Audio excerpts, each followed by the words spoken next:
So if you have young children, you've probably had plenty of experiences where they've been scared. Whether it's a dog, a roller coaster, strangers, a scary movie, or even the dark in their own room.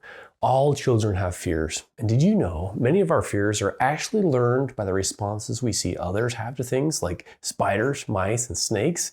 They scream, and then we're scared. Hey there, I'm Dr. Dave, and on today's Thrive in 5, I'm excited to share some tips about helping kids work with and walk through their fears.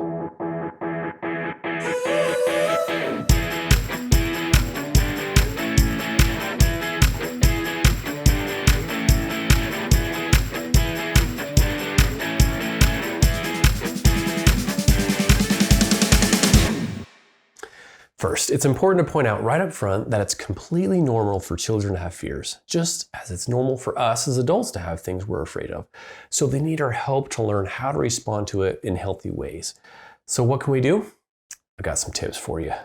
First, it's important to point out right up front that it's completely normal for children to have fears, just as it's normal for us as adults to have things we're afraid of. So they need our help to learn how to respond to it in healthy ways. So what can we do? Well, here's some tips.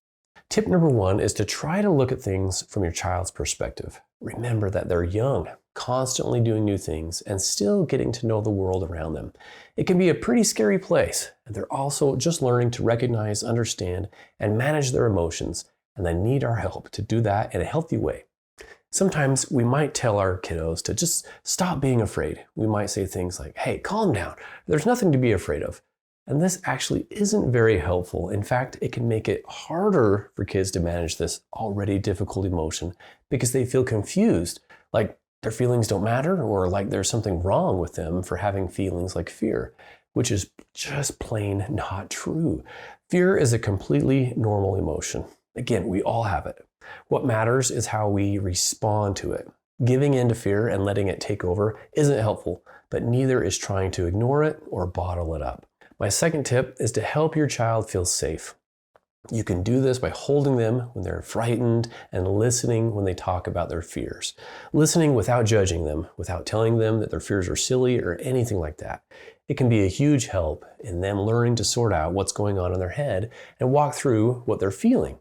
Whether they're afraid of going down the drain with the bathwater, being eaten by a mean-looking grasshopper, or having a monster in their closet, remember, their fears might seem silly to you, but they're very real to them. When kids are toddlers, they might be afraid of things like loud noises and bugs and falling or a dark bedroom, and the thought of you leaving them is pretty scary too. Then as they get older, they notice more about the world around them and develop the ability to think in terms of symbols. They've probably had a few scary or painful experiences, and their imagination is getting more and more intense. With all of that swirling around in their minds, it can be tricky for them to piece apart what is real and what is only in their imagination. So things like monsters or ghosts may not seem like just pretend to them. And of course, they hate the thought of getting lost or losing their mom or dad. They need to learn to sort out what's real and what's not, which takes a while. And they need your help to be brave as they learn.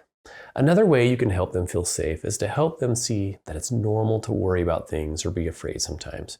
You could tell them about what you were afraid of at their age and what helped you. Okay, tip number 3. Help your child think of ways to cope with their fears.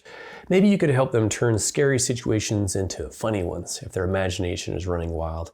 If they're imagining the bad guy from a movie coming to get them, help them picture them slipping on a floor covered in butter and falling headfirst into a pie or something. Or you could create a monster spray to spritz under the bed at nighttime, just in case. Or you can help them learn to take deep breaths or sing a song when they get scared. It's also good to give your kiddo opportunities to face their fears without forcing them to do something they're not ready for. Help them lean into the fear and ease into something that will help them stretch a little bit. For example, if you're at an amusement park and the thought of going on a huge roller coaster with big loops has your child close to tears, you could say, you know what, that's okay. It can be pretty scary to try things like that. Hey, how about we do the smaller roller coaster for now? And we can think about the one with the loops another time. The smaller ride might still be a challenge for them, but it can be a more manageable step than jumping all the way to the big one. Number 4, be on your child's team. What does that mean? Well, it would include comforting and reassuring them all along the way as they learn to face their fears. Gently remind them that, yeah, it's hard, but you believe that they'll learn to overcome their fears, and point out when they do face or overcome a fear so they can learn from their success. Tell them how proud you are of them when they do conquer the fear. Well, those are my tips for today. 1, look at the world through your child's eyes and remember that it's not helpful to tell them to just not be afraid. 2, help them feel safe by holding them, listening to them, and letting them know that it's normal to get scared sometimes. 3, help them come up with ways to cope with fears. And 4, be on their team. When our children experience tough emotions like fear, it can be an opportunity for us to bond with them and help them learn how to walk through and manage them on their own in healthy ways.